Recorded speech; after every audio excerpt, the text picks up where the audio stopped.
Hey everybody, how are you? Today I want to give you guys a glimpse of the writing process for me. One of the most common questions I get asked all the time is, I know how to play, but I have trouble writing stuff. Well, there's lots of different approaches to go and start writing, and some work for other people better than others. But the particular way that I write generally is I start thinking of the song as a whole first. So let me kind of break that down for you. The first thing for me that's the most important for a song is a melody. So that could be a vocalist singing, if you have a good singer, or if you don't have a singer, or if you have kind of like a screamy kind of thing in metal, then maybe the guitar could be the melody, or if you're kind of in a prog band or something like that, maybe the keyboard or a melody instrument probably should have a strong, memorable melody. So because I'm a guitar player first, I generally think of the guitar as, you know, kind of the melody of the song. So I started writing this thing in B minor for a singer I'm working with, and I have this idea for a melody in my head, so I started, you know, humming it around, and it's really simple. So it goes like this.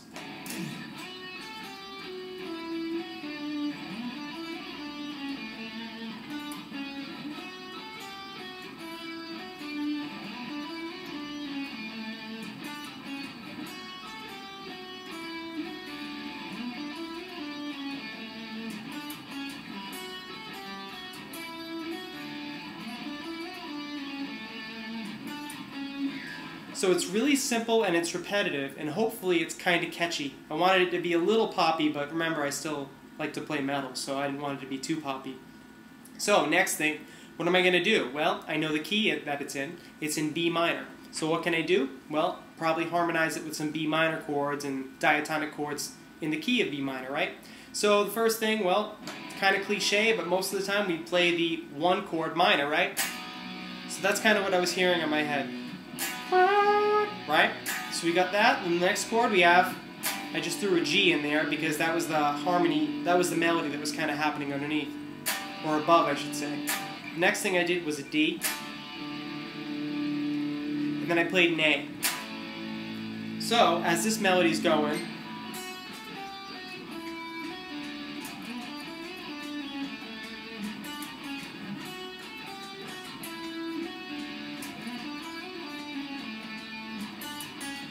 then I got kind of bored of playing just simple power chords. I'm kind of over power chords. I think most of us metal guitar players probably play them too much. We need them because, you know, we can't be playing open chords. You know, that kind of sounds a little strange.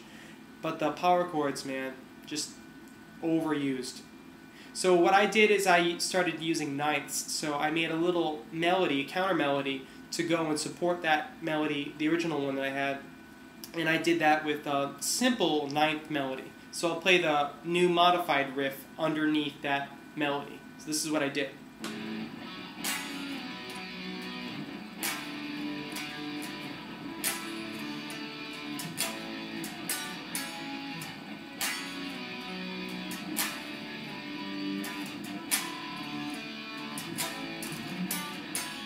So you also notice that I followed that last little line with this right here, which is like a sixth interval pattern. It's thirds backwards. So I did that to kind of support that, and then what we have over here is I'll play the beginning of the song that I have recorded already, and you can hear what I did to make it fleshed out a little bit. So excuse the 80s drum pad sound that I have on my looper here.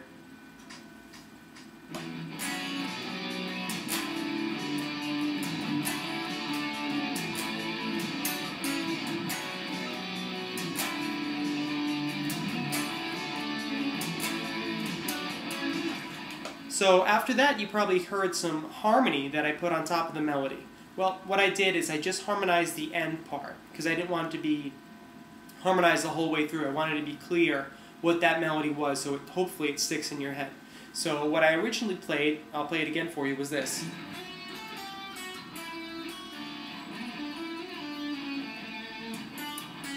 So like I said, I doubled that first part. I didn't actually harmonize at all. I'm playing in unison, right? So this is what I did.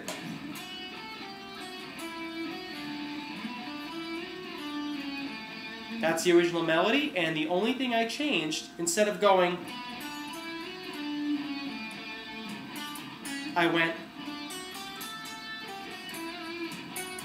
Now if you listen carefully, I'll play the harmony on top of the original part, and you can hear it.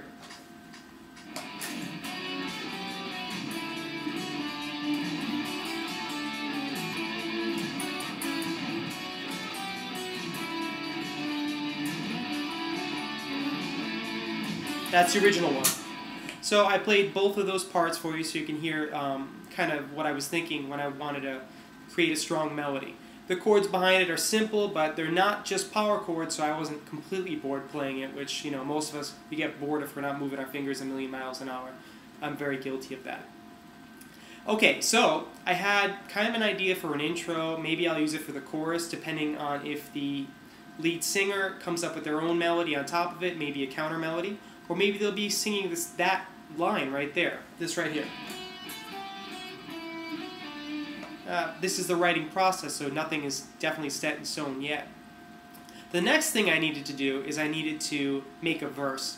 So I wanted kind of like a stop-and-go spacey thing, so that that lead singer could put like a nice, strong melody on top of that just jagged kind of like, you know, cliche metal stop-and-go chuggy thing, right?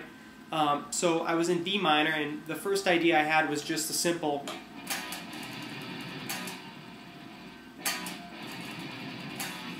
Once again, though, I get bored with power chords, and I couldn't see myself playing that in a live set. I would be bored out of my mind. I want to jump off the stage.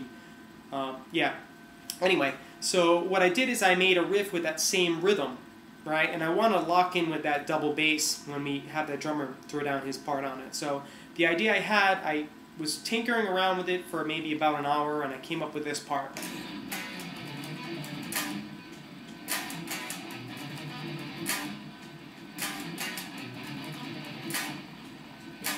So I was looping that over and over and over again, and I thought that was kind of cool because it had like that hypnotic effect, you know, as you know, hopefully catchy riffs do. And in my head, I was hearing like a long, like I said, cascading, you know, strong melody over that. You know, just holding the notes and, you know, some nice little runs as a singer. But that riff was going to stay the same, but it was too boring because I kept doing it over and over again. I needed a little ending on it, right? So I'm heavily influenced by like that melodic metal, In Flames-y kind of thing, so I like harmonizing things with thirds, you know. So what I ended up coming up with after that was a little tag ending, right? So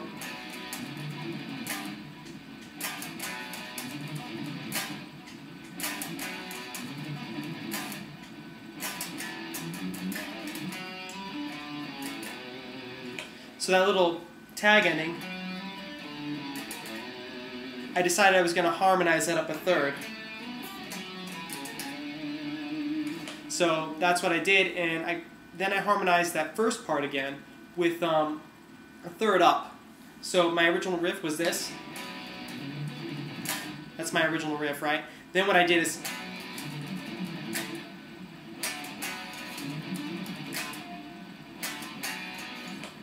okay, so let me explain what I was doing there. That whole part is harmonized up a third. That's a conventional, cliche kind of thing that we do in metal, but damn, it sounds good. I love it. The one thing I did that was a little bit more sophisticated harmonically is I played a G5 in my original riff, and then on top of that riff, I played a full D major chord, right? D, F sharp, and A. So what I was doing, I was implying a more sophisticated type of harmony with the D major chord, D, F sharp, and A, over the G5, right?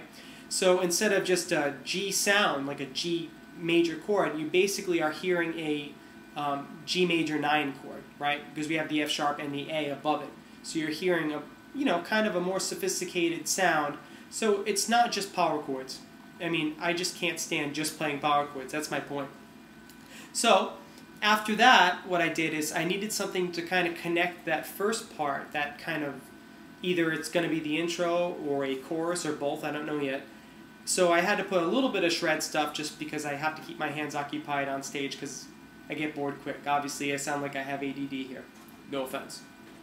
So I'll play you the most complete thing that I have here, and I'll let you listen to The little sweep arpeggio I put in there, I harmonized that too. And this is basically would start you into the song with your intro right into the verse, and that's all I have so far. This is what I'm going to give to the singer and kind of let them improvise and give me some critiques, and we can kind of hash it out together and see what they like.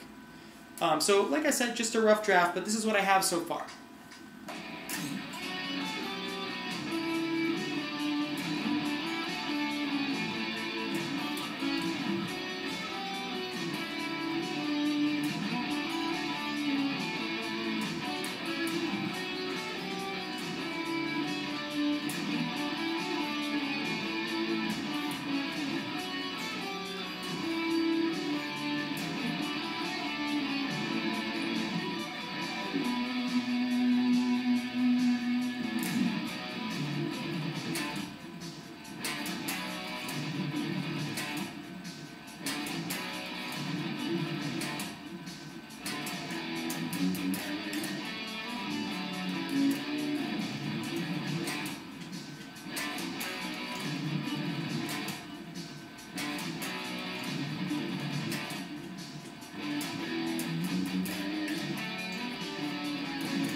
And then it repeats again. So anyway, this is one writing approach I have, and I just wanted to give you guys a glimpse into my writing process in the moment. So hopefully this could give you a couple of hints or tips with your own writing. Anyway, as in the words of He-Man,